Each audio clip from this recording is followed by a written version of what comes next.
Have you ever wondered what really happens as we approach the final chapter of life, especially after turning 75? We often shy away from talking about it, almost as if mentioning it will hasten its arrival. This silence, however, can leave us feeling unprepared, perhaps even a little anxious, about what's to come for ourselves and our loved ones. We might carry unspoken fears or believe certain myths about this final stage, myths that can prevent us from truly living our remaining years with peace and purpose.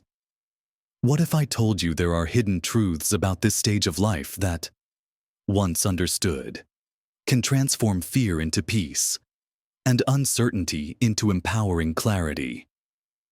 These aren't morbid discussions, but rather insights designed to bring comfort, confidence, and control to your journey forward.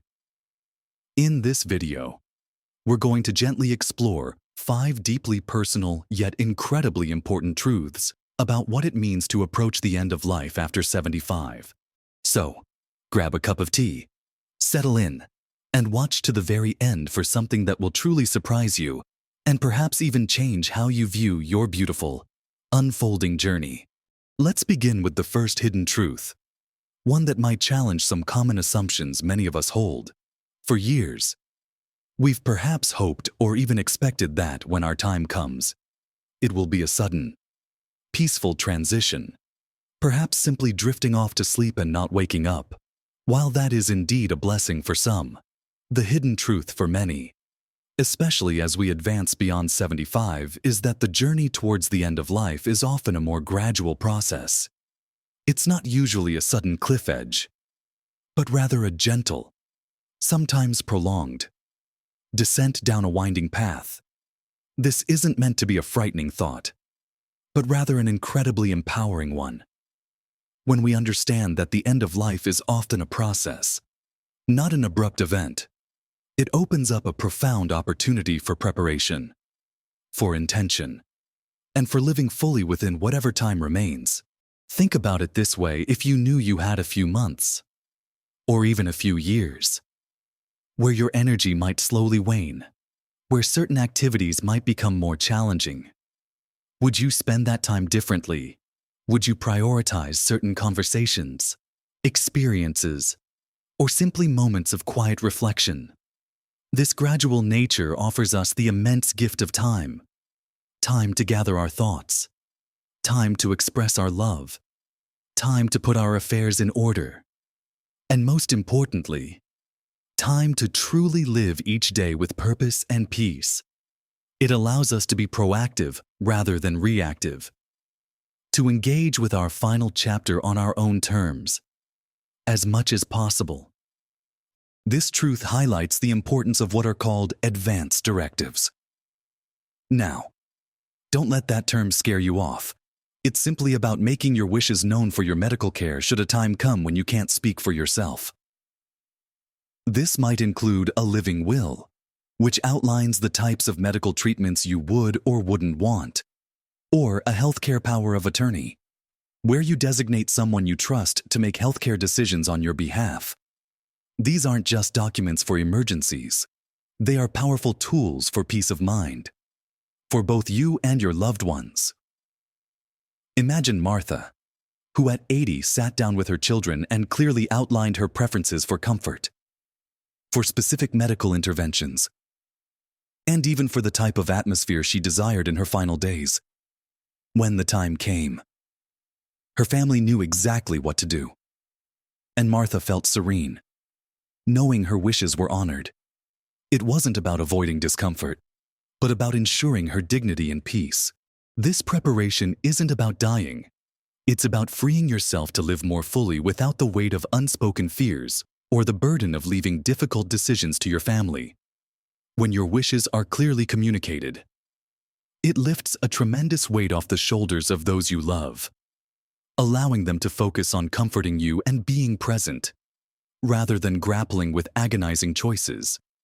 It is one of the most loving and responsible things you can do for yourself and your family. It means taking control of your narrative, even in the most sensitive of circumstances. So, Having those conversations, even if they feel a little uncomfortable at first, can lead to immense relief and clarity. Understanding this gradual journey naturally leads us to the second hidden truth, which is all about the surprising control you still possess over your final chapter. This second hidden truth is perhaps one of the most empowering. You still have surprising control over your final chapter. And this goes far beyond just medical decisions. Many people, as they age and perhaps face declining health, begin to feel that control is slipping away, that their lives are increasingly dictated by circumstances or by others.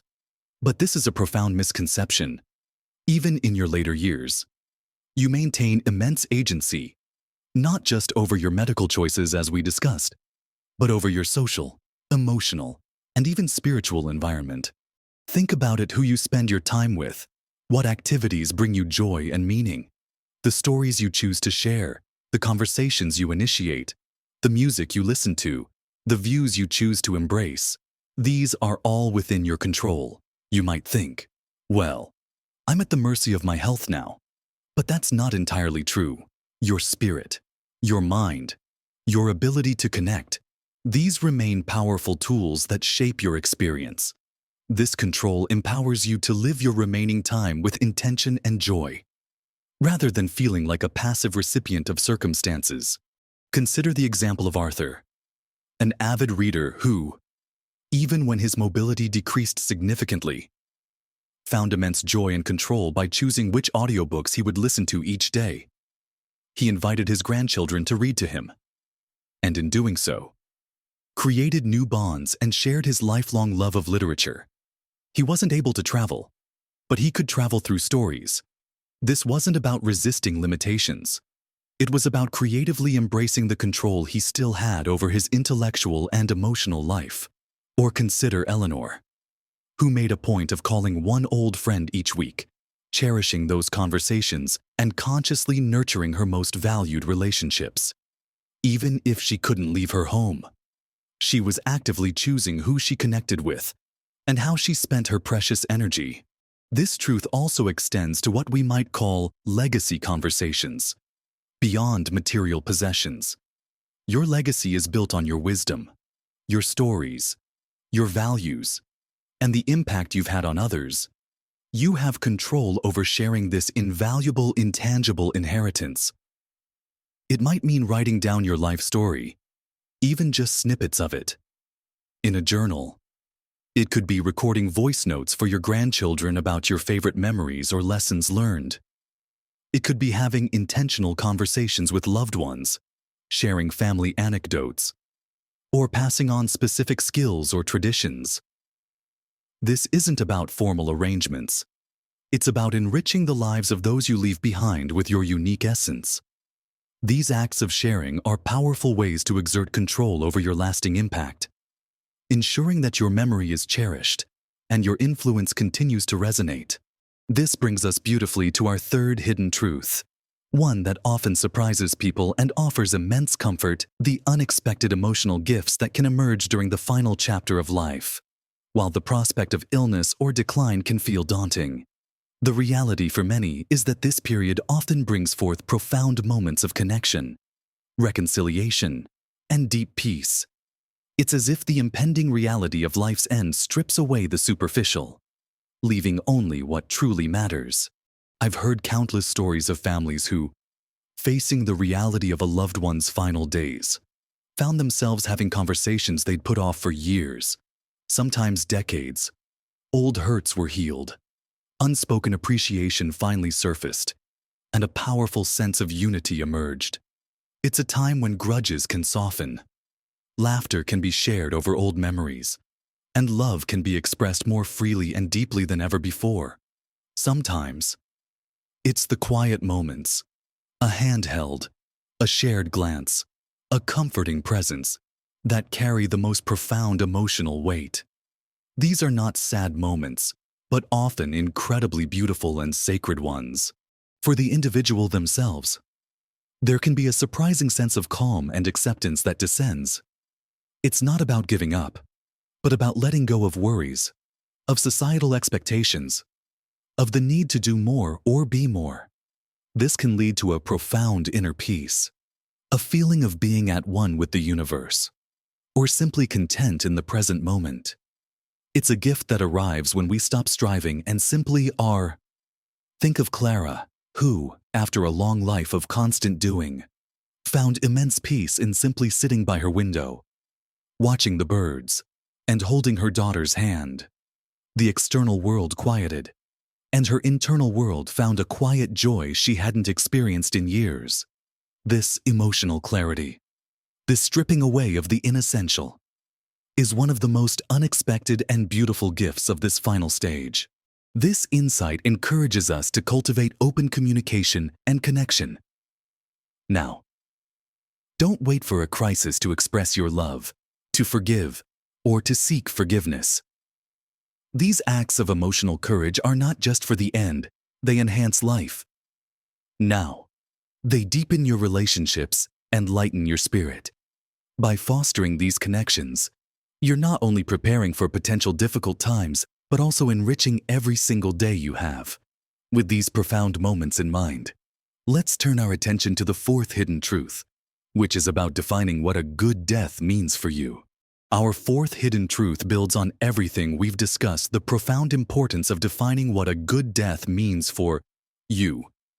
This isn't about avoiding death, but about living well right up to the end, on your own terms. The concept of a good death is incredibly personal and unique to each individual. For some, it might mean passing peacefully in their sleep, surrounded by loved ones. For others, it might be about having spiritual rituals performed, or simply knowing their affairs are in order and their family is cared for. There's no single right or wrong answer, only your answer. A good death often encompasses a sense of peace, comfort, and dignity. It means dying in a way that aligns with your values, preferences, and beliefs. Perhaps for you, a good death means being at home, surrounded by your favorite music and familiar objects. It might mean minimizing pain and discomfort, ensuring you're lucid enough to say goodbye, or perhaps not having to endure prolonged, invasive medical treatments that offer little hope of recovery. It could involve specific spiritual or religious practices, or simply a quiet acceptance of what is. The key here is introspection, what truly matters to you as you envision your final moments. This truth encourages us to actively consider and communicate these preferences. It's not a one-time conversation, but an ongoing reflection. It empowers you to be an active participant in your own end-of-life journey, rather than a passive recipient of whatever happens. Talking about it openly with your loved ones and your healthcare providers ensures that your wishes are respected and that your dignity is maintained. For example, George, who at 85 was fiercely independent, made it clear to his family and doctor that he wanted to remain at home for as long as possible, even if it meant fewer medical interventions. His family, though initially hesitant, honored his wish, and he found immense peace and comfort in his familiar surroundings, enjoying his garden until his last days. His definition of a good death was about being in control of his environment and maintaining his independence. By consciously defining what a good death means to you, you are making an active choice, not simply waiting for an event to unfold. This process of reflection also has a powerful side effect. It helps you clarify what truly matters in your life. Now, what do you want to accomplish? What relationships do you want to nurture? What experiences do you still long for? Defining your good death can make you more present and intentional in your life today, ensuring you're living in alignment with what truly matters to you. It frees you to live without regret and to embrace each day with gratitude and purpose. And finally, we arrive at our fifth and perhaps most powerful hidden truth, one that truly reshapes how we think about what we leave behind. Our fifth and final hidden truth is perhaps the most liberating of all. The legacy you leave is far more than just material possessions. It's about your stories, your values, and the profound connections you've forged throughout your life. In our society, we often place a great deal of emphasis on wills, finances, and physical inheritances. But when we look back on those we've loved and lost, what do we truly remember most about them? Is it their car, their house, or the specific items they owned? Or is it their laugh, their kindness, a particular saying they had, a piece of wisdom they shared, or how they made you feel? Your true legacy is intangible, yet it's the most enduring and impactful. It's the wisdom you've passed down, the values you've instilled in your children and grandchildren, the love you've shared, the moments of joy and comfort you've created, and the unique way you've touched the lives of others. It's the family traditions you started, the recipes you perfected, the lessons you learned through your own struggles and triumphs. Think of your grandmother's advice that still rings true in your ears, or the comfort you find in a story your father used to tell. That is their living legacy. This truth encourages you to start actively building and sharing this non-material legacy. Now, you are writing your legacy every single day, with every conversation, every act of kindness, every moment of shared laughter. So, start recording those stories, perhaps even with simple voice notes on your phone, or by writing them down in a journal. Share your wisdom with younger generations, not just through advice, but by living your values authentically. Volunteer your time, mentor someone, or simply make a conscious effort to connect deeply with loved ones. Truly listening and sharing your authentic self. Every interaction, every shared memory, every moment of genuine connection contributes to this priceless inheritance. As we've journeyed through these 5 hidden truths, it's clear that approaching our later years, even the final chapter, isn't about fear or avoidance. It's about empowerment, intention, and a deeper appreciation for life itself.